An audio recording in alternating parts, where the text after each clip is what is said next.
عليكم البنات ومرحبا بكم في القناة من جديد وفيديو جديد. نتمنى يلقاكم ان شاء الله في اطيب الاحوال.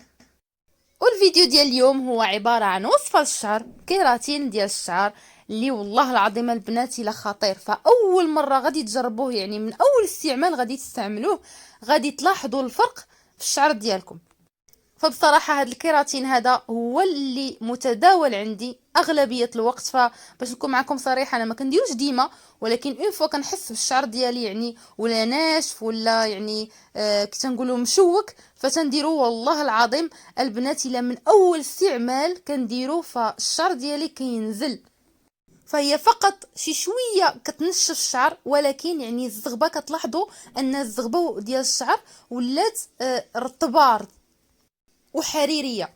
فبكل صدق كنتمنى انكم تجربوا هذه الوصفه هذه، ولكن كنصحكم انكم تتبعوا الفيديو باش يعني تتبعوا النصائح اللي غادي نعطيكم، باش الله يخليكم يعني ما تجربوش الوصفه وتجيو تقولوا لي راه ما صدقاتش لينا الوصفه، راه هذه راه جربتها وما صدقاتش ليا.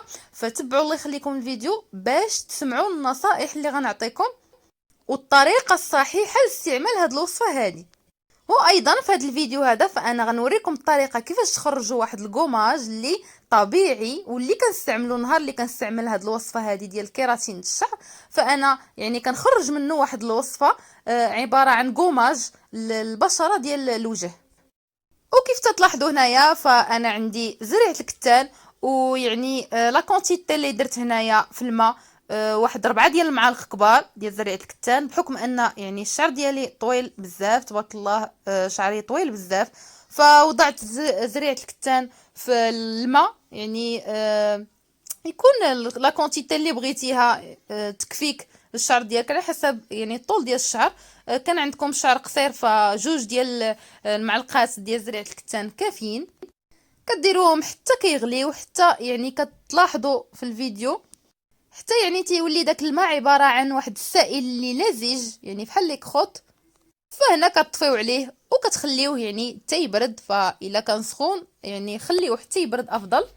كاين اللي كيصفيه هكا نيشان يعني بلا ما يطحن زريعه الكتان، انا لا صراحه كنطحنها يعني باش داك الداخل ديالها يعني نستافد منه.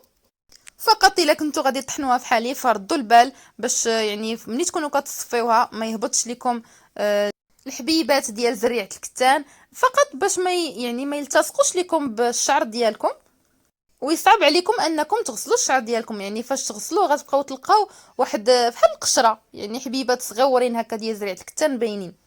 ولكن انا كنفضل انني نطحن زريعه الكتان على انني نستعمل داك لو ليكيد وهي باقا صاينه. وكيف تلاحظوا هنايا فيعني كتاخذوا واحد لي باموس ديك الليبه وكتحاولوا يعني تحيدوا داك لو ليكيد. كنعتذر بالنسبه للناس اللي كيعيفوا، ولكن راه هي هذه الطريقه ديال الخدمه ديالها. يعني كتاخذوا داك الماده اللزجه ديال زريعه الكتان، وهذه هي السر ديال لا كيراتين. فانا بصراحه مفيته مجربه كيراتين ديال الصالون، ولكن العام اللي درتها والله العظيم البنات بكل صدق العام اللي درتها مرضت بلا سينيزيت بكثر داك السخونيه ديالها وداك الخدمه ديالها وتالي دوك لي برودوي شيميك يعني كيأثروا لك على الراس ديالك وعلى البشره ديال الشعر ديالك. فبصراحه مني بقيت ندير هاد لا كيراتين هادي والله القسم يعني حتى الشوشوار عندي في الدار فايت وريته لكم، ولكن قليل فاش نديرو. فانا فقط قلت لكم يعني شويه كتنشف الشعر فانتوما دهنوه، ديروا واحد السيروم يعني ماشي بزيت البلديه ولا شريوا واحد السيروم فيه ريحه زوينه ويعني دهنوه وديروا ليه باتشا ليله كامله كيولي الشعر غزال بحال مصايبه. بالنسبه للناس اللي عندهم الشعر اللي شويه يعني كي كنقولوا واقف ناشف بزاف، فلا فريكونس ديال الاستعمال ديال هاد لا كيراتين خاصها تكون اكثر من الناس اللي يعني عندهم الشعر شي شويه ما بين وبين. وايضا قبل ما يديروا هاد لا كيراتين هذه فهما يعني فاش يسرحوا شعرهم باش يوجدوا انهم يديروها فمن الافضل ان يخليو بعدا واحد نص ساعه في الزيت، يعني يدهنوا الشعر ديالهم مزيان بالزيت، اي زيت طبعا، زيت اللوز، زيت البلديه اللي كان. وعاد من بعد يديروا هاد لاكيراتين. وكيف سبق وقلت يعني لا فريكونس يعني عدد الاستعمال ديال هاد لاكيراتين يكون اكثر من الناس اللي عندهم الشعر يعني يعني شي شويه رطيط. فكيف تلاحظوا فانايا خرجت داك الماده اللزجه ديال زريعه الكتان في الزلافه. وبالنسبه للوصفه ديال الوجه فانا داك زريعه الكتان اللي طحنت وصفيت وبقات ليا وسط لي باموس فانا درتها في طبيصيل واحد اخر. غادي نوريكم الوصفه اللي كندير الوجه ديالي. غادي ناخذوا واحد الموزه وحيحده، ومن الافضل انها تكون طايبه ماشي بحال هذه اللي استعملت انا هنا، ولكن بصراحه انا كنت مزروبه بهاد الوصفه هذه، كنت باغا نديرها للشعر ديالي. فمن الافضل ان الموزه تكون طايبه، يعني طايبه كحله، وكتشدوا داك الغشاء ديال الموزه وكتحاولوا انكم كما شفتوا في الطريقه اللي درت كتحاولوا تحيدوا حتى داك الشيء اللي كيكون لاصق في الجلده ديال الموزه، خصوصا كيف قلت لكم موزه تكون طايبه مزيان، يعني موزه طايبه. وكنحيدوا ليه هذوك الجليدات البيضين طوال اللي كيكونوا في الموزه، حقاش هذوك ما تيتمعكوش، وكنحاولوا نمعكوها مزيان مزيان مزيان. يعني كيف تلاحظوا في الفيديو ف يعني تمعكوها حتى تتولي بحال لا بيغي، ما يبقاش فيها الطريفات. كنضيفوا عليها واحد جوج ديال الملاعق معالق كبار ديال زيت البلديه، وكنحركوا مزيان وكنزيدوا نمعكوها. يعني قلت لكم ان لا تيكستور ديال البنانه ما تبقاش نهائيا فيها طريفات صغار او لا حبيبات، فتولي بحال تقريبا بحال الماده اللزجه اللي خدينا من زريعه الكتان.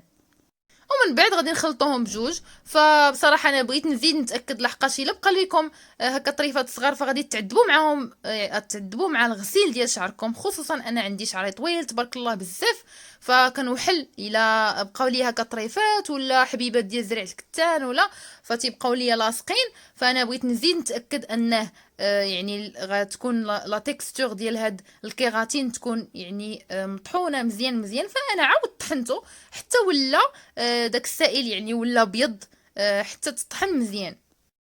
بغيتو ايضا تردوه طحنوه فيكون افضل. وكيف تلاحظوا هنا فهاد الكميه هذه ديال 4 ديال المعالق ديال زريعه الكتان تبارك الله خرجت ليا يعني زلافه كبيره، يعني واخا ما تيتبانش راه تبارك الله كبيره هذيك، ولكن راه قلت لكم شعري تبارك الله كبير طويل. فاذا كان شعركم قصير فجوج ديال معلقات كبار تبارك الله كافينكم. وهذه هي العروسه ديالنا اللي غنديروا عليها التطبيق والطريقه الصحيحه كيفاش خدموا لا كيغاتين. هذاك الشعيبيطات اللي عندها فهما فقط خيط في اللون البني، درتو باش نوريكم الطريقه. كيف تلاحظوا هنايا فكديروا لا كيغاتين على يعني ديك الكميه اللي خديتو من الشعر، فحاولوا تقسموه وديروا فلايل هكا باش يسهل عليكم الخدمه. كنحطوها وكنبقاو نجبدوا، يعني انا راه صعيب عليا الخدمه مع المهنكه، ولكن يعني جبدوا مزيان وكتحاولوا بحال هكا كديروا صباعكم بحال هكا بهذه الطريقه هذه باش الشعر يعني كل شعره كتشرب ديك لا كيغاتين. كتعاودوا يعني كتعاودوا ديروا كميه لاكيغاتين وكتعاودوا عاوتاني بنفس الطريقه حتى تتاكدوا ان يعني الشعر بحال نزل. سبحان الله العظيم سير بلاص غيبقى يبان لكم الفرق. وملي تساليو فها النصائح اللي تنقول لكم: ما ديروش الشفنجه اولا ديك الزغبه اللي خدمتوها، يعني تنوضوا تدوروها بحال هكا وديروا لها شي فليل، ولا خليوها مطلوقه حتى تكملوا الكميه كلها ديال الشعر. فتتخدموا بكميه بكميه وكتخليو هذوك الشعيبيطات نازلين، كتخليو حتى تتكملوا الشعر ديالكم كامل. ملي كتساليو ايضا ما ديروش الشفنجه، فانتوما مع الكيغاتين يعني كيبقى كياخذ واحد لا فورم ديال الشعر لحقاش مجبد، ومن بعد كتنوضوا كديروا الشفنجه فانتوما راه عوض ما هذا تحسنوا من الشعر ديالكم فانتوما كاريمون كتخرجوا عليه. ما ديريش الشفنجه نهائيا، غديري ديك التدويره اللي كانوا كيديروا جداواتنا الله يرحمهم، يعني الشعر كتدوريه على راسك بهذه الطريقه هذه اللي درت المونيكا. فالجهه اللي هنايا على اليمين فانتي كتكملي ليها الدوره على حتى الجهه اللي الاخرى، وكذلك الجهه الاخرى عاوتاني كتكملي ليها الدوره كامله. فهو مع لاكيغاتين شي تيلصق على شي، يعني جهه كتلصق على جهه. وطبعا الا شاط لك شويه فانتي ما تضيعيش، فعاودي دهني به من الفوق الجنيبات اللي بانوا لك يعني ناشفين ما وصلهمش. وكيف سبق وقلت لكم يعني قسموا الشعر كميات لي صغيره جدا باش يسهل عليكم الخدمه، وديروا قريرات بحال هكا وخذوا الشعر ديالكم بشويه بشويه. فاش تساليو فتديروا السولوفان، حاولوا ما امكن انكم تسدوه مزيان باش الراس ديالكم يسخن. وسدوه مزيان كيف تلاحظوا، حاولوا يعني ما تخليوش جوانب هكا محلوله. يعني الخدمه بنفس الطريقه اللي درت الحاجه العروسه ديالنا. انا قال الكيغاتين كنخليه 4 سوايع، بعد المرات تنخليه حتى 5 سوايع، ولكن يعني خليه 4 سوايع، الله يجعل البركه. وبالنسبه للوصفه ديال الوجه، فهداك زريعه الكتان صراحه ما تنلوحاش، كنستافد منها. كناخذها كنزيد عليها واحد 2 معالق ديال الزيت البلديه، وواحد معلقه كبيره ديال القهوه، كنحركهم مزيان. هاد هاد الوصفه ديال الوجه فهي كتعطي الرطوبه، وهذيك القهوه اللي درنا فهي بحال الكوماج للوجه، يعني الا كانوا عندك جلده الميته في الوجه ولا، فهي تتحيدها. انا فاش تندير هاد الوصفه هذه ديال الوجه، فالوجه ديالي كيولي رطب، كيولي يعني كنحس به فاش ندوز على يديا في وجهي من بعد ما كنغسلو، فكنحس به رطب، و ميم طون يعني بحال قلتو ما كاينش يعني بحال الالتصاقات ملي كيكون وجهك شي شويه كخرجتي مثلا الزنقه وعاودتي دخلتي، يعني توسخ لك وجهك، فملي كتدوزي على يديك كتحسي بوجهك ان بحال يديك تتلتصق. فهذاك القهوه منين كديريها على وجهك فهي كتحيد يعني دوك الاوساخ.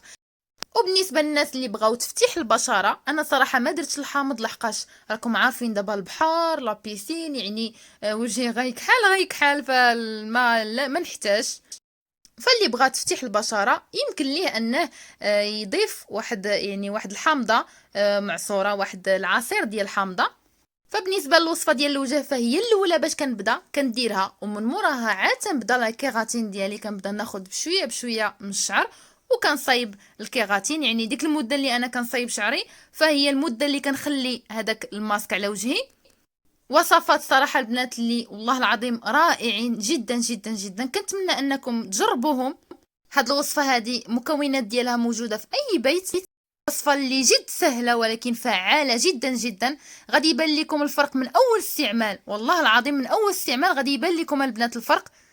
ما تبخلوش عليا باللايك الى عجبكم الفيديو، وبكومونتير تقولوا لي عافاكم كيف جاتكم الوصفة، والناس الجداد اشتراك وتفعيل الجرس، ونتلاقاو في فيديو قادم ان شاء الله. باي باي.